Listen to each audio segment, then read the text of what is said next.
നമ്മുടെ മേബിൾ ചാനലിൽ ഫീച്ചർ ചെയ്ത ഒരു വളരെ ടച്ചിങ് പ്ലസ് ഒരു മീനിങ്ഫുൾ ആയിട്ടുള്ള ഒരു രജിനസ് ഓൾറെഡി പറഞ്ഞു കഴിഞ്ഞു. പോസ്റ്റ് പാർട്ടം ഡിപ്രഷനെ ബേസ് ചെയ്തിട്ടുള്ള മീനാക്ഷി എന്ന് പറയുന്ന ഒരു ഷോർട്ട് ഫിലിമാണ് ഇന്ന് നമ്മൾ പ്ലേ ചെയ്യാൻ പോകുന്നത്.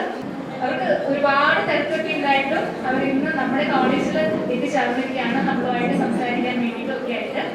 അപ്പോൾ ഇന്നിവിടെ എത്തിച്ചേർന്ന മെൻസ് ചാനലിന്റെ എൻറ്റയർ ടീമിനെ നമ്മുടെ കോളേജിന്റെ പേരിലും പിന്നെ സ്റ്റഡി യൂണിറ്റിന്റെ പേരിലും ഓരോരുത്തരുടെ പോസ്റ്റ്മോർട്ടം ഡിപ്രഷൻ എന്താണെന്ന് അറിയണം. അത് അറിയിക്കാൻ വേണ്ടിയിട്ട് ഞങ്ങൾ ഒരു ഷോർട്ട് ഫിലിം ഇവിടെ തയ്യാറാക്കി വെച്ചിട്ടുണ്ട്.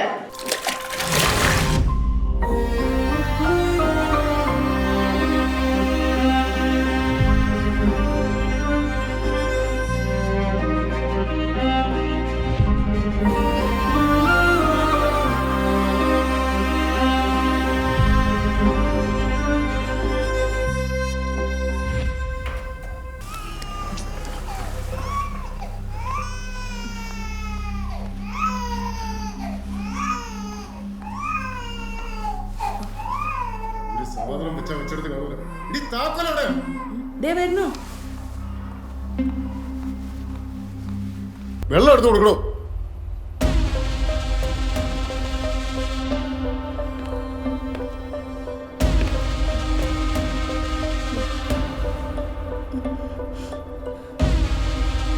മോളെ മോളെ മീനാക്ഷി പറ, നീ എന്താ ചെയ്തത്? പറ, നീ എന്താ ചെയ്തത്? നീ എന്താ ചെയ്തതെന്ന് പറയാനാ പറഞ്ഞത്. ഈ കൊച്ചുങ്ങളുടെ കരച്ചിലൊക്കെ കേൾക്കുമ്പോൾ എന്താ ഇത്ര പ്രശ്നം നമ്മൾ വിചാരിക്കും. നമുക്ക് ആ ഒരു മിനിറ്റ് നമുക്ക് ആ കൊച്ചുങ്ങളുടെ കരച്ചിൽ കേൾക്കുമ്പോൾ നമുക്കുണ്ട ഇറിറ്റേഷൻ 24 മണിക്കൂർ കേൾക്കുന്ന അമ്മമാരുടെ അവസ്ഥ ഒന്ന് ആലോചിച്ചപ്പോൾ നമുക്ക് മനസ്സിലാവും ഇതൊരു ബുദ്ധിമുട്ടാണ്. നന്നായിട്ട് പ്രസംഗം, എനിക്ക് ശരിക്കും ഇഷ്ടപ്പെട്ടു. പ്രത്യേകിച്ച് അഭിനയിച്ചവരാണെങ്കിലും പുറത്ത് വിജയം കൊടുത്തവരാണെങ്കിലും നന്നായിട്ട് പ്രസന്റ് ചെയ്ത് ആ പ്രശ്നത്തിന്റെ തീവ്രത കൃത്യമായിട്ട് കാഴ്ചക്കാരിൽ എത്തിച്ചു. ഒരു പോസ്റ്റ് പാർട്ടം ഡിപ്രഷനിലൂടെ വളരെ ഭംഗിയായിട്ട് പോയ ഒരാളാണ് ഞാൻ.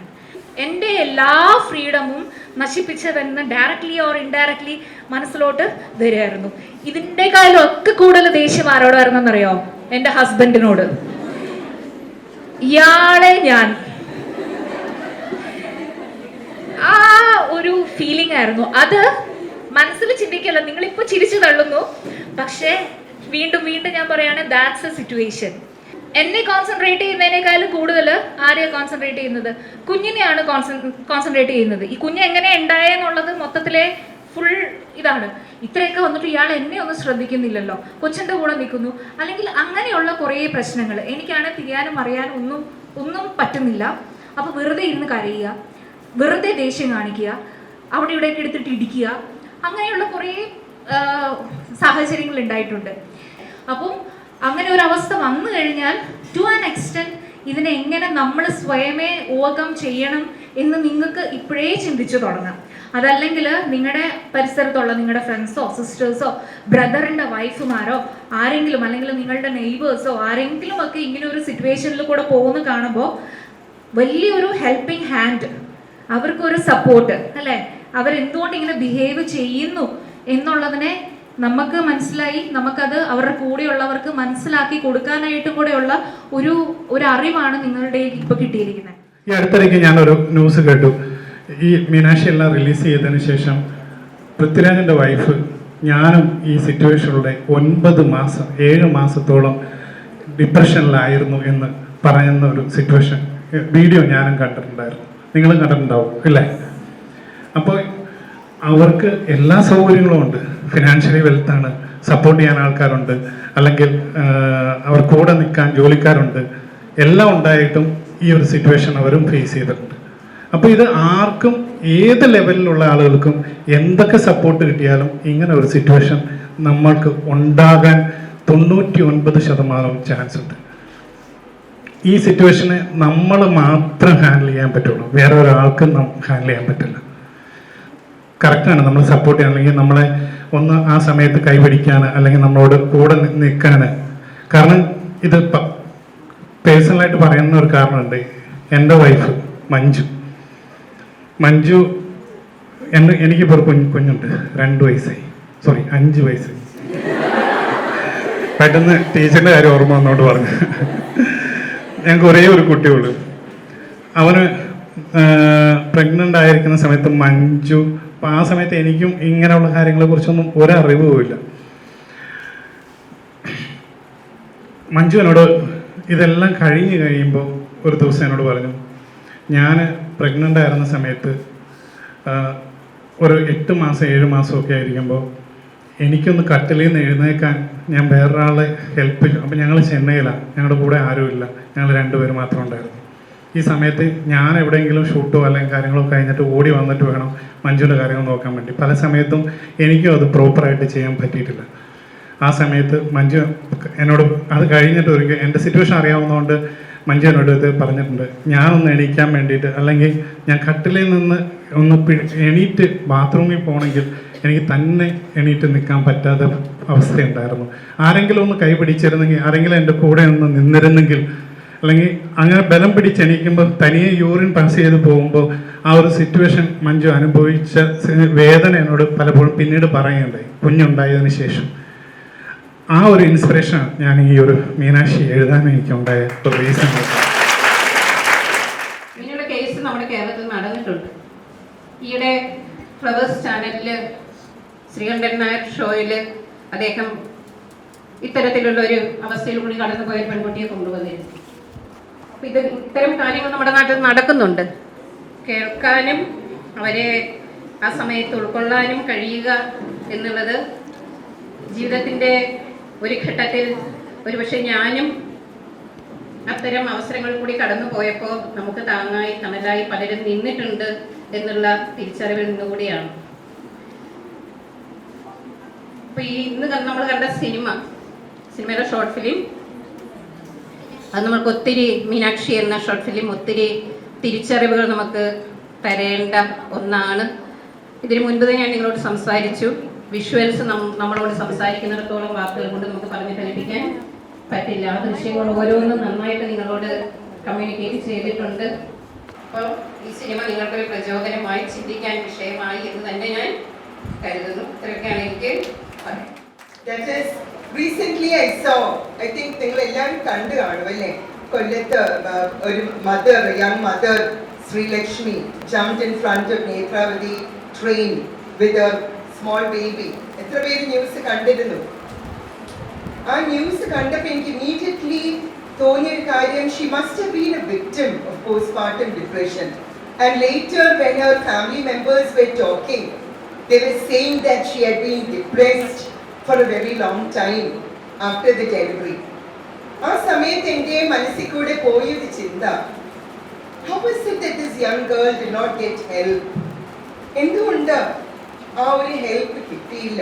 എന്തുകൊണ്ട് അവിടെ ഫാമിലി മെമ്പേഴ്സിന് ഇതൊരു പോസ്റ്റ്മോർട്ടം ഡിപ്രഷന്റെ സിംറ്റം ആയിരുന്നു എന്ന് ഐഡന്റിഫൈ ചെയ്യാൻ പറ്റിയില്ല?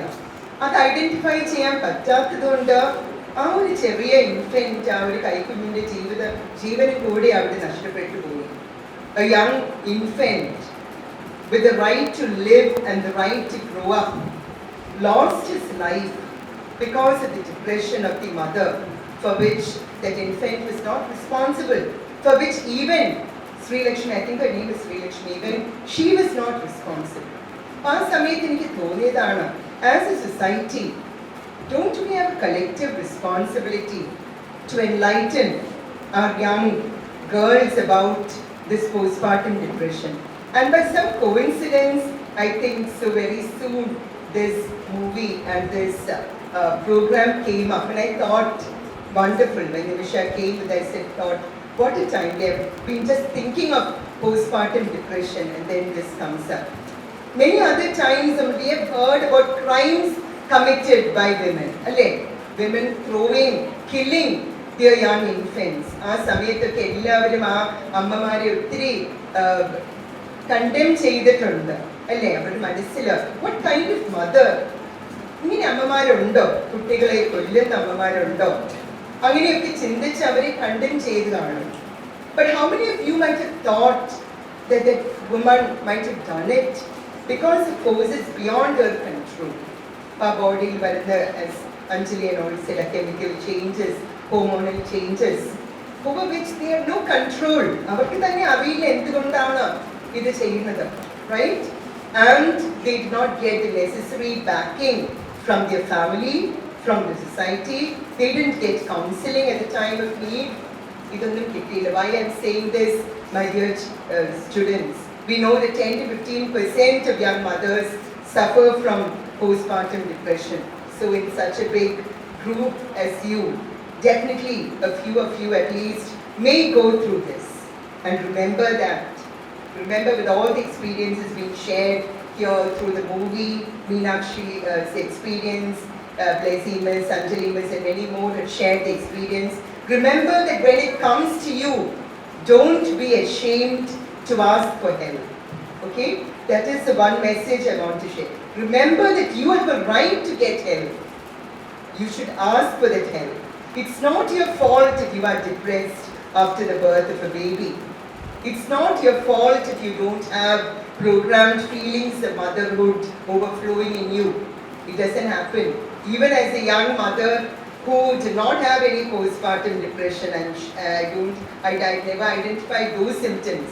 But I suffered from another syndrome, being I thought I was a very incompetent mother because, like Anjali's, I did not even know how to carry a baby after it was born. So that was a little, and I was always scared of babies till then.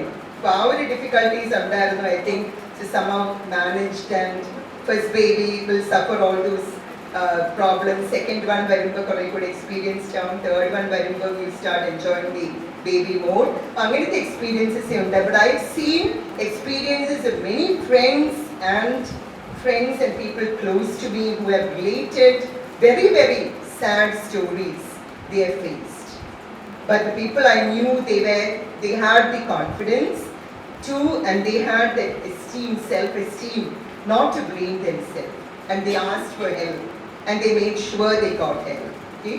ഞാൻ പറയുന്ന സംസാരിക്കുന്ന friends ഒക്കെ വളരെ empowered women ആയിരുന്നു, and they got the help they needed. But there are many others who have not got the help. They have suffered, their children have suffered. Okay? ആദ്യം തന്നെ മീനാക്ഷി എന്ന ഈ ഷോർട്ട് ഫിലിം പിടിച്ച director സാറിനും and the entire team hearty congratulations. എന്ന പച്ചയായ ഒരു വിഷയം നന്നായിട്ട് അവതരിപ്പിച്ച നിങ്ങൾക്ക് എല്ലാ അഭിനന്ദനങ്ങളും നേരുന്നു. അപ്പോൾ ആ സമയത്ത് കൂടെ ഞാൻ പോയ കാര്യങ്ങളൊക്കെ ഇപ്പോഴും എനിക്ക് literally I'm not exaggerating and not at all exaggerating. അപ്പം 5.5 മാസമേ ആയിട്ടുള്ളൂ. And somehow ഒരു രീതിയിലും ഒന്നാമത്തെ the blame game started. You have to be blamed.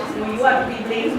ഇങ്ങനെ സംഭവിച്ചു, അങ്ങനെ പാടില്ല, അങ്ങനെ വീട്ടുകാരുടെ വഴക്ക്, ജോലിയായില്ലല്ലോ, കൊച്ചായി, മറ്റ എല്ലാ സൈഡിൽ നിന്നുമുള്ള പ്രഷറും ടെൻഷനും ഇതെല്ലാം നടക്കുന്നു. ഞാനും ഹസ്ബൻഡും തമ്മിലുള്ള കമ്മ്യൂണിക്കേഷൻ ഗോട്ട് എഫക്റ്റഡ്. എല്ലാം വളരെ പുഷ്പവിമാനം സ്റ്റൈലായി, സൈലന്റ് മൂവി സ്റ്റൈലായി. And somehow I went in for the first checkup.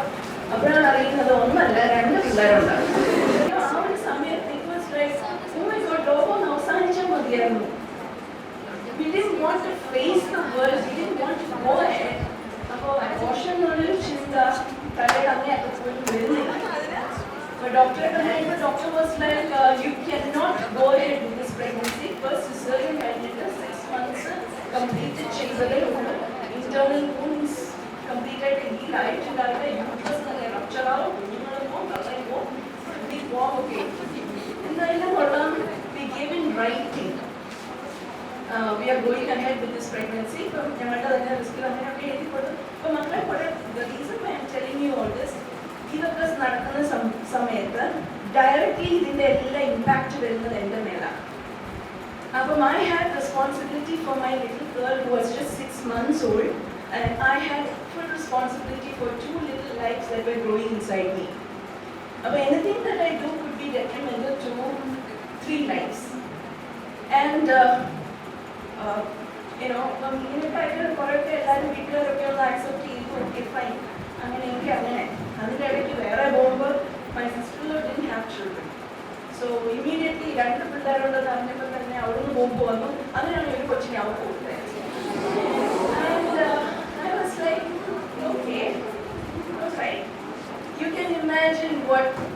what kind of, emotions were surging in me.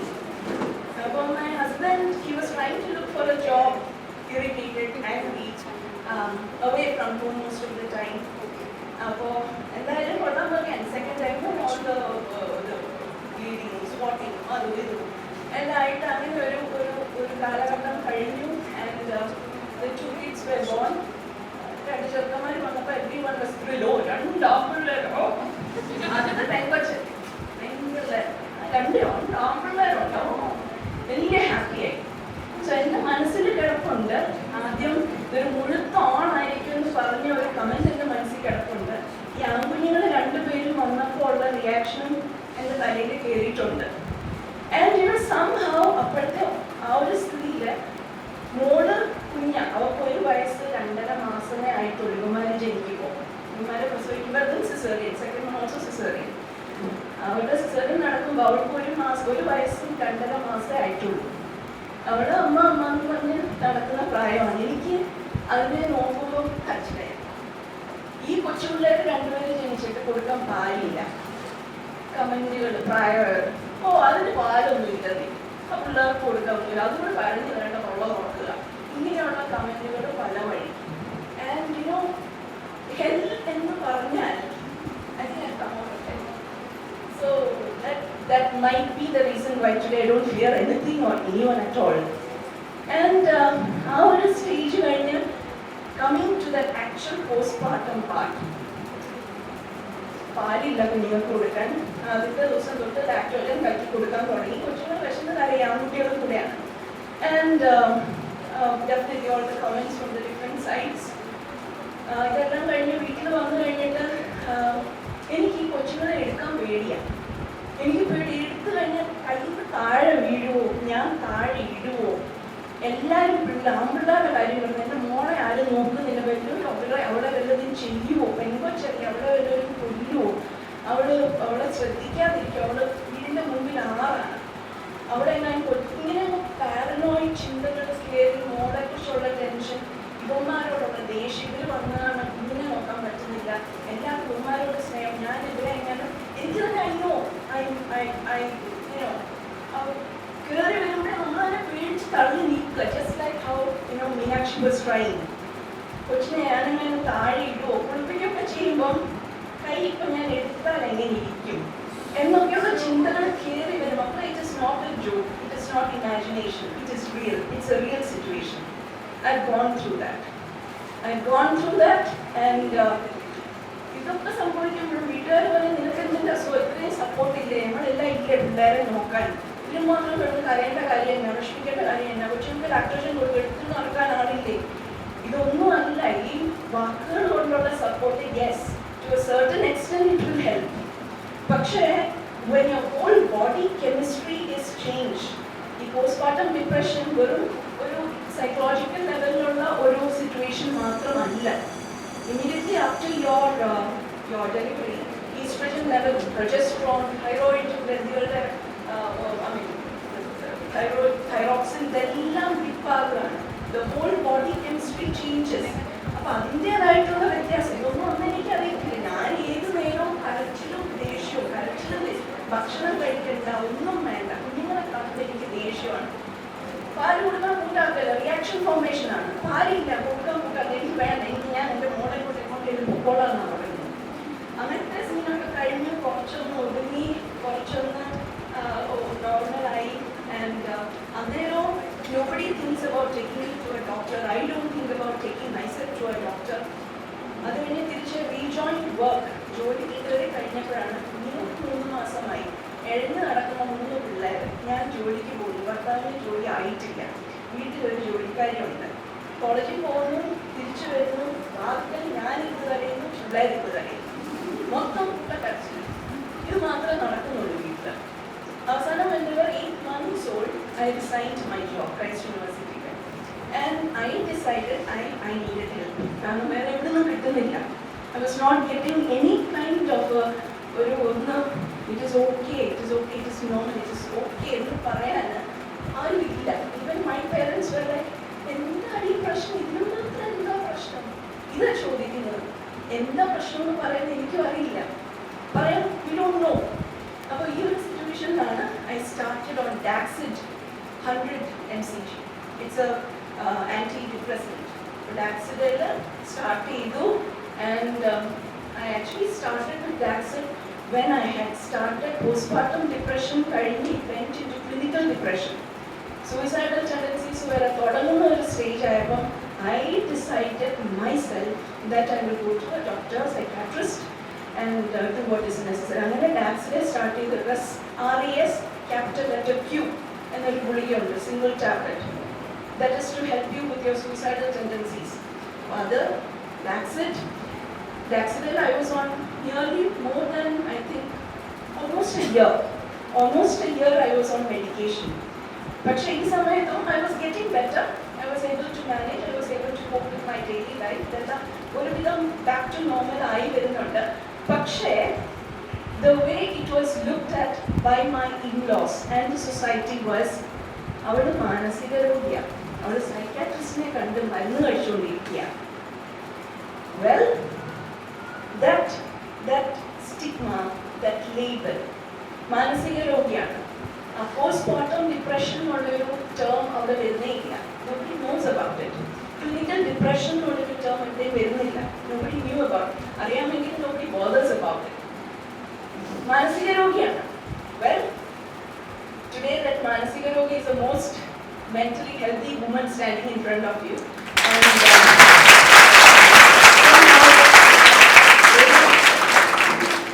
And unlike Desi ma'am, there was a limit to which I could bend. I didn't want to break. So in 2017, I got a divorce from an abusive relationship. And today, I and my kids, we are happy. And fortunately, we had a family, my boys, my girl and myself, very openly we talk about menstruation, pregnancy issues, masturbation, men's matters, ejaculation and so on. All these things common space il chammal uluppu illada samsarikanayitte enikkum ende moonu makkakkum we have that space in our home. Adondu thanne I have that confidence and there was a time when I used to doubt myself. I can never be a good mother. ഒരിക്കലും തന്നെ അമ്മയാണ് എനിക്ക് പറ്റത്തില്ല, എൻ്റെ മോളെ നോക്കാൻ പറ്റിയിട്ടില്ല, അമ്മയെ സ്നേഹിക്കാൻ പറ്റിയിട്ടില്ല, ആ ഒരു കുറ്റബോധം ഒത്തിരി തിന്നിട്ടുണ്ട്. But today I know. Today I'm happy and confident and that's about it. And remember, postpartum depression is not just ഒരു തോന്നൽ. And ചുറ്റുമുള്ളവർക്ക് വളരെ മിനിമൽ സപ്പോർട്ടേ കൊടുക്കാൻ പറ്റുള്ളൂ. When it goes into the actual issue, medication is required. ഇതൊക്കെ നേരിട്ട് ലൈഫിൽ കൂടി കടന്നു പോകുന്നത് ഇന്ന് ഒരുപാട് പേര് എക്സ്പീരിയൻസ് ചെയ്തു. ഇപ്പൊ നമ്മുടെ മിസ്സുമാരുടെ ഇതിൽ കൂടി തന്നെ ഇപ്പൊ ആദ്യം ഇവിടെ പറഞ്ഞതുപോലെ നമ്മളെല്ലാവരും ബ്ലെസ്ഡ് ആണ്. കാരണം ഇവിടെ ഇപ്പൊ ഈ കാര്യങ്ങളൊക്കെ എക്സ്പ്ലെയിൻ ചെയ്ത് പല ആൾക്കാർക്കും അതിനെ പറ്റിയിട്ട് അറിയില്ല. അങ്ങനൊരു പോസ്റ്റ്പാർട്ടം ഡിപ്രഷൻ ഉണ്ട്, അതൊരു ക്ലിനിക്കൽ സൈനിലോട്ട് പോവാം എന്നുള്ളതൊന്നും അറിയില്ല. അഞ്ജലി മിസ് പറയുമ്പോഴാണ് നമുക്ക് അറിയുന്നത്. അപ്പോൾ ഇങ്ങനെ ഒരു കുറച്ച് ടൈം ഇങ്ങനെ സ്പെൻഡ് ചെയ്യാൻ പറ്റിയതിൽ തന്നെ ഞങ്ങൾ ബ്ലെസ്ഡ് ആണെന്ന് ഞങ്ങൾക്കറിയാം. ഇപ്പൊ നമ്മുടെ ഒരു ഗേൾസ് കോളേജ് മാത്രം ചൂസ് ചെയ്തത് ഇതിനെ കുറിച്ച് എനിക്ക് തോന്നുന്നു ബോയ്സിന് പല ആൾക്കാർക്കും അറിയില്ല. എനിക്കൊരു ബ്രദറുണ്ട്, ബ്രദറിനോട് ഇതിനെ പറ്റിയിട്ട് ചോദിച്ചാൽ അറിയുന്നുണ്ടാവൂല. അപ്പോ ഒരു മിക്സഡ് കോളേജ് അല്ലെങ്കിൽ ഒരു ബോയ്സ് കോളേജ് അങ്ങനെ കൂടി ചൂസ് ചെയ്ത് കഴിഞ്ഞാൽ കുറച്ചുകൂടി നമുക്ക് ഇന്നത്തെ സമൂഹത്തിലേക്ക് ഇതിനെ കുറച്ചുകൂടി ഈ കാര്യം എത്തിക്കാമെന്ന് എനിക്ക് തോന്നുന്നു. അതൊരു സജഷനായിട്ടാണ് മെന്റലി നമ്മളെ പ്രിപ്പയർ ചെയ്യുക. അങ്ങനെ ഒരു മെന്റലി നിങ്ങളെ പ്രിപ്പയർ ചെയ്യാൻ വേണ്ടി മാത്രമാണ് ഇങ്ങനെയുള്ള സെഷൻസ്. ഓക്കെ, അതായത് മറ്റൊരാൾക്ക് ഈ ഒരു അവസ്ഥയും കൂടെയാണ് കടന്നു പോകുന്നതെന്ന് നിങ്ങൾക്ക് മനസ്സിലാകുമ്പോൾ അയാളുടെ അടുത്ത് you should ask for help. ഒരാളുടെ സഹായം ചോദിക്കണം, അല്ലെങ്കിൽ ഒരു സൈക്യാട്രിസ്റ്റിനെയോ സൈക്കോളജിസ്റ്റിനെയോ കാണണം എന്ന് പറയാനായിട്ട് നമുക്ക് സാധിക്കണം. Okay, all right, Magle. So thank you so much. Thank you, Magle.